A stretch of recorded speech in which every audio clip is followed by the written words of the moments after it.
Noodles are my favorite type of food, and Singapore is full of amazing noodle dishes. In this series, I show you around this little island and take you to slurp up some noodles with me.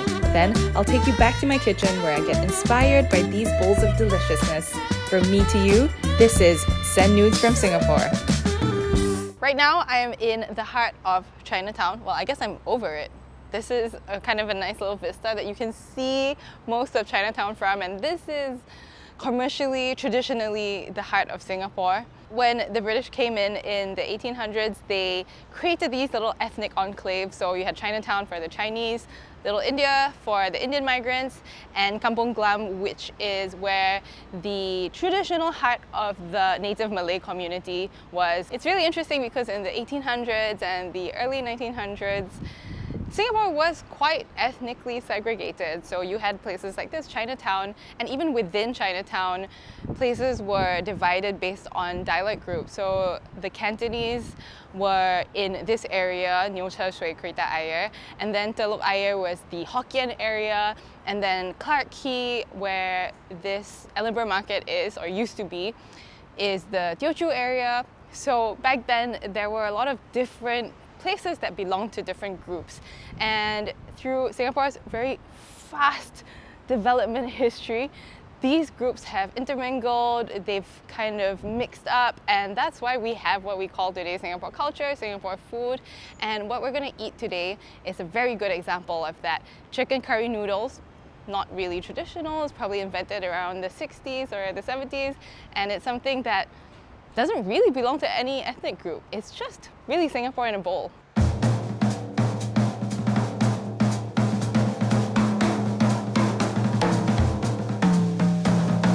The eternal reality of ordering really good hawker food in Singapore is that you have to queue. And it's not even just a myth that Singaporeans will join a queue that they don't even know what's at the end of.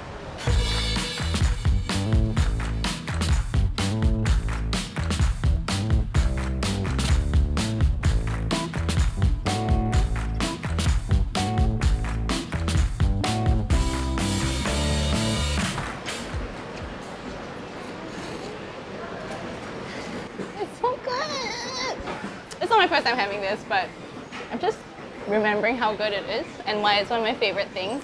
Underrated, but over-delivering. This is a bowl of noodles that doesn't really belong to anyone, which is very unique in Singapore. I mean, you can look around and you can say that, okay, prawn noodles, that is a Hokkien dish. You can say bak kut teh, okay, Hokkien or Teochew dish. There is something that belongs to every ethnic group. You know, nasi lemak is Malay, roti prata is Indian, but this bowl of chicken curry noodles doesn't really belong to any dialect group, any language group or ethnic group. It really is kind of an original fusion dish.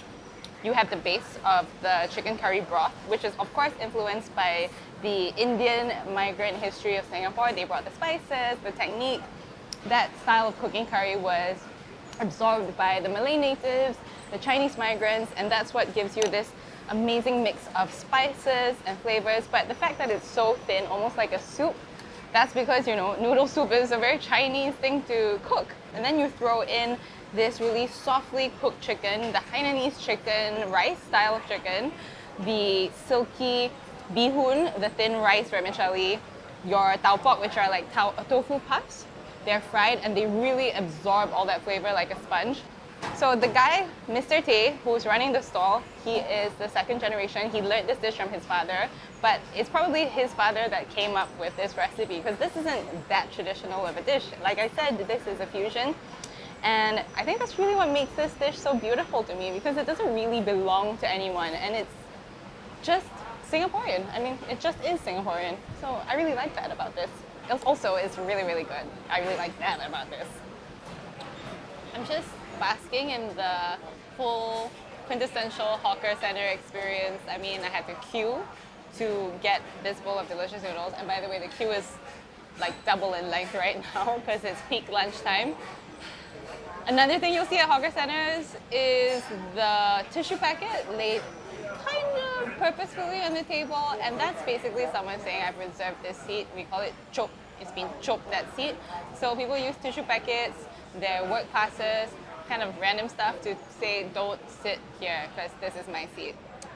And also, this is from Heng curry chicken noodle, which is on the bottom floor of Hong Lim Food Center. But there's actually another there is another stall upstairs that sells the same thing. And you will get, not just with this dish, but with almost any kind of hawker food in Singapore, people will say, which stall do you like better? And in this case, people will say, do you like the upstairs stall or the downstairs stall better? And people will actually argue about stuff like that because Singaporeans are very passionate about food. For me, this downstairs stall for life. I'm so satisfied that I got to eat one of my favorite bowls of noodles in Singapore, the curry chicken noodles from Heng at Hong Lim Food Center. It is as good as I remember, in fact, better. It's always surprising how well the kind of chicken soup works with the spices and then the richness of the coconut milk, and it all gets absorbed into the bee hoon, the rice vermicelli, with the soft chicken. So, as part of this series, I set myself kind of a challenge to make a dish inspired by the bowls of noodles that I get to eat.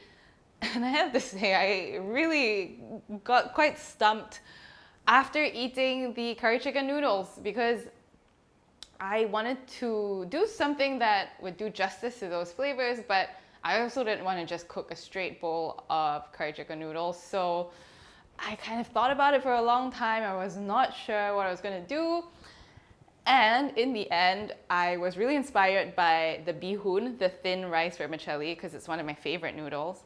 And it's always reminded me of this Spanish dish called fideo. I don't know if I'm pronouncing that right, but that's basically kind of like a paella that is made with these little short, thin noodles instead of rice. So I think I'm gonna try and make kind of a fideo inspired dry clay pot curry chicken bee hoon. I don't know if this is gonna work at all, but if it does work, it will be really, really good. So I want to infuse the curry and the chickeny flavors into the bee hoon, into the noodles. So what I'm going to do first is I'm going to make a really rich chicken broth. The base of the chicken broth, I have just chicken wings and some chicken backbones. I'm going to roast these at a high temperature until they're nice and golden brown and some of the chicken fat has rendered out, just to concentrate the flavors and get that nice caramelization going. Then I'll cook them in just plain water. I'm not going to add any other ingredients at that point because I want that really pure chicken flavor. The chicken wings and bones are kind of roasted. They're golden brown and lots of the fat and flavor has caramelized. It's come out. So, in the interest of time and maybe also a bit of flavor, I'm going to use an electric pressure cooker, just pressure cooker. And hopefully that will press even more chicken flavor out of these bits. So all the chicken into the pot. I want this to be really concentrated, so I'm not going to put a ton of water in there. I'll just cover the bones with water and nothing else is going into this because I want this to be pure chickeny goodness. And now I'll just let the pressure cooker do its thing.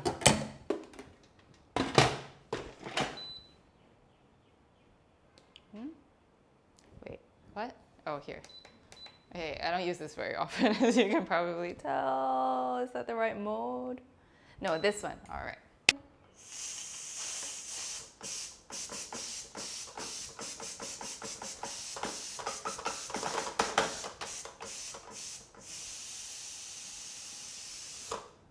My pressure cooker just beeped, which tells me that the soup should be ready, the broth. So I'm going to check inside. Come close.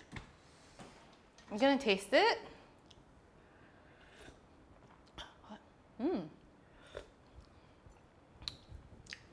Tastes really good. I do feel like it could be a little bit more chickeny, so I might run it for another soup cycle in this pressure cooker, and then we'll be ready to make the entire curry chicken clay pot bee hoon dish. One more cook in the pressure cooker, one wardrobe mishap, and some straining later. I have my very delicious smelling chicken broth. That's just chicken and water again, so it's pure chicken flavor. I'm gonna set this aside And since we are inspired by fideo, oh man, I really need to pronounce that better if I'm gonna say it again and again. Well, in traditional Spanish fideo recipes, they use fideos noodles, and they're basically like really thin pasta type wheat noodles, like angel hair. They're really short. And a crucial step is toasting them first. So I'm using Bee Hoon, which is exactly the type of noodle that you want in your traditional bowl of chicken curry noodles. So I'm gonna try to toast these in the oven just like I would if I was making Spanish fideuà. So these are just rice vermicelli, and if you've never had them before, you should, because they're really good. They have a really nice kind of bounce, not the same bounce that you get from like pasta or wheat noodles, because they're 100% made of rice, but it's kind of a nice little bite. They're one of my favorite noods in the world. In Chinese culture, it's not very good luck to break noodles or cut them. So we're kind of breaking the rules here, but you know, I'm cooking this like a fideuà, which is again like a noodle paella. So I want them to be short enough to cook flat in a pan. So I guess I'll just break these noodles up.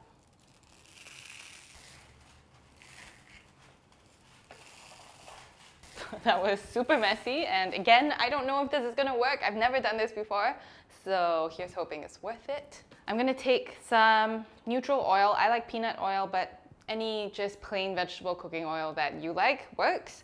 I'm just gonna drizzle the noodles and then toss them about.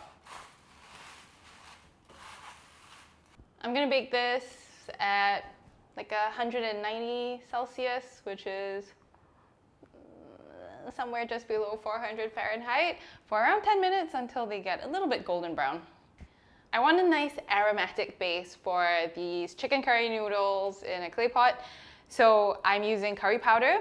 This is just a Singapore style chicken curry powder, quite specific. It has ground coriander, ground fennel, cumin, turmeric, chili powder, garlic, salt, cardamom, fenugreek, black pepper. You don't have to use something that has exactly the same makeup, but you can find Singapore or Malaysian style curry powder for meat, and that will work. So I have that, but I also want a nice kind of fragrant base, so I'm gonna put shallots, as well as garlic into the dish. So I just want to make sure that they're very, very finely chopped up or even blended up. So I'm going to chuck them in a food processor.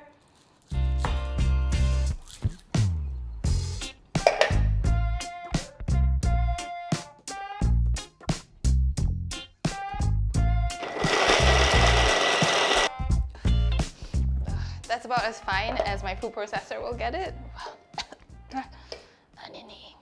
So let me just tip that out. Oh, avoid my airways, please. Okay, golden brown, toasty. Yeah, I guess we'll go with that. And you know, it seems weird to bake Asian rice noodles in the oven, but it's not all that strange because there is another Asian dish called fried mee sua, which are wheat noodles, and we have to deep fry those noodles before stir frying them. It kind of helps to set the starch a little bit so that it doesn't get too starchy, doesn't like fall apart in the liquid. So I'm hoping that's what this does as well. And now I can try to make my dream fantasy dish of the fideo inspired chicken curry clay pot bee hoon. I'm gonna do it all in this pot. So the first thing I wanna do is fry off some boneless chicken legs.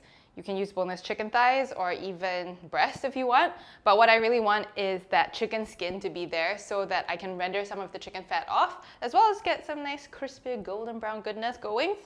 So I'm gonna put these chicken thighs, oh wait, season them first. Season them first always. So I'm just gonna scatter some salt on the chicken. And I'm gonna place them skin side down in a cold pan. There's no heat going on. The chicken's getting stuck. I usually do this in a non-stick pan. Lesson learned. But it's okay, it's okay, it's okay. Don't do what I did. Do these in a non-stick pan. I'm going to start again. these are going into the oven. I will eat them at another time. Okay, take 2 featuring non-stick pan.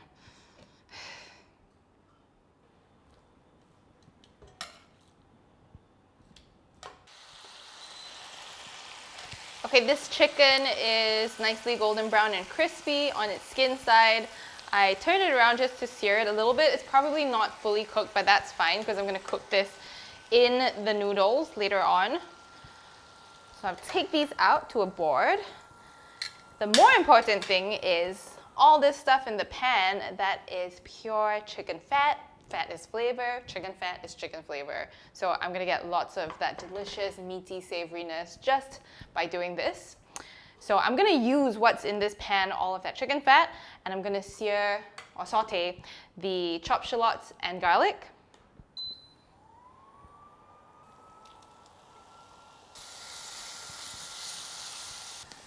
Now I'll add the curry powder.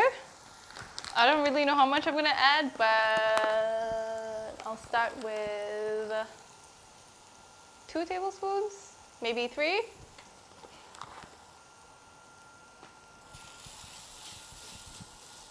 I just want to fry the curry powder for a really short time just to like wake up those spices, but I don't want this to burn, so I'm gonna go in with that chicken stock and let it cook down.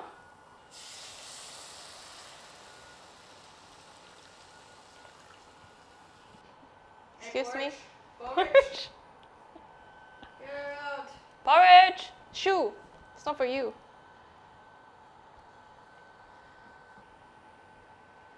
Okay, I'm gonna taste this. See if I put in the right amount of curry powder. That tastes good. Okay, that tastes really good.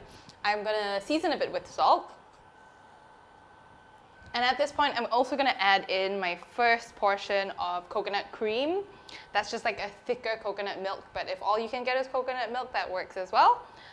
I'm gonna add some at the end for extra creaminess, but I want that coconut flavor to be infused from the start.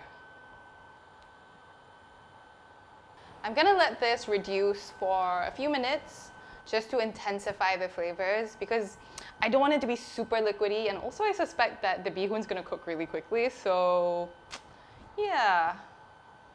I'm just gonna go with my gut. While that's simmering, I'm just gonna cut up the chicken. I'm gonna put it on top of the noodles. Just some slices, I guess. I've got about an inch of liquid in the pan, so I'm gonna put the noodles in. Oh, I really hope this works.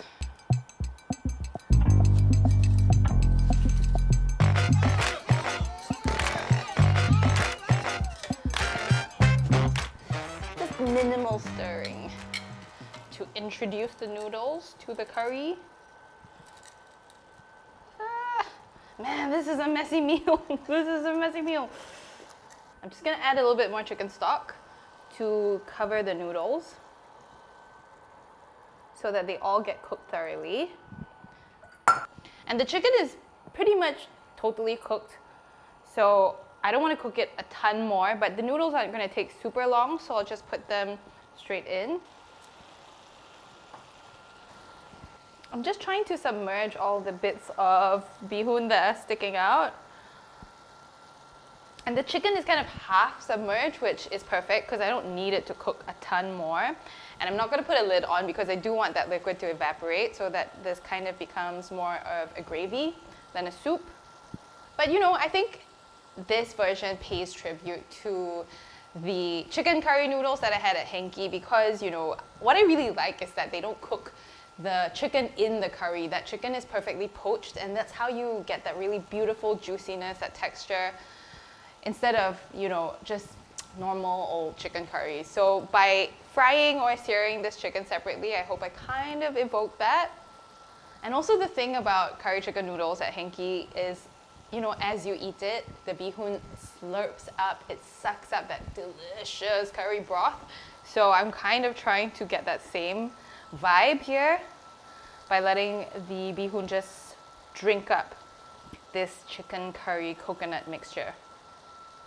All of that curry broth has been soaked up, and The bee hoon noodles are starting to fry on the bottom, so that's kind of what I want. I'm gonna turn the heat off. So that crust at the bottom of a paella is called socarat, I think, in Spain. And it's just those crispy bits you get at the bottom, and I'm trying to get that with this. I know it seems weird to do basically what seems like a Spanish dish with very Singaporean flavors, the flavors of curry chicken noodles that we had earlier, but what I really like about curry chicken noodles is, like I said, it doesn't really belong to any particular ethnic group. You have the curry spices from India, the curry technique from the Malays, later on the Peranakan Nyonyas, then adopted by the Chinese. The noodles are definitely Chinese, the soupiness of it, the way of cooking the poached chicken is very Hainanese, Cantonese. So it's kind of like, I feel like it's everyone in Singapore in a bowl, and I really like that. So why should we let ourselves be restricted to traditional or authentic cooking? To me, if it tastes good, that's really all that matters. So I think this is pretty much ready. I am gonna dollop on a little bit more coconut cream just in parts so that when I toss it, it gets really nice and creamy.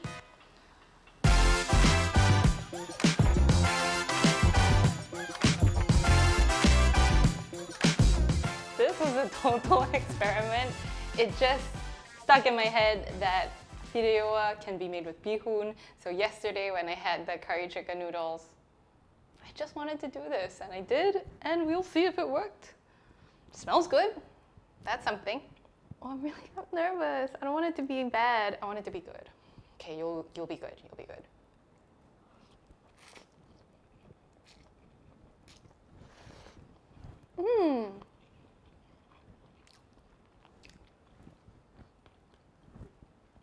I don't really know how to describe this. I mean, the texture is still very much noodles, Singaporean noodles. The flavor is like, yeah, it's curry, but it has that richness, I think, from the reduced chicken broth. It has a really chickeny, gelatinous, delicious, saucy vibe, and then you get the coconut cream. There are the crusty bits at the bottom. It kind of still feels a little bit like Spanish food, weirdly. I think because of the way it's cooked, the texture. Yeah, I don't know how to describe it, but I think I like it.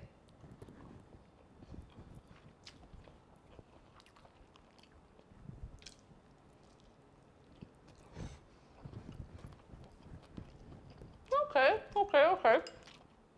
I think you could definitely cook this with more liquid and reduce it less so that you get more of a saucy vibe. But this way, all of that chicken curry coconut flavor is really, really in the noodles, and they're so packed with flavor.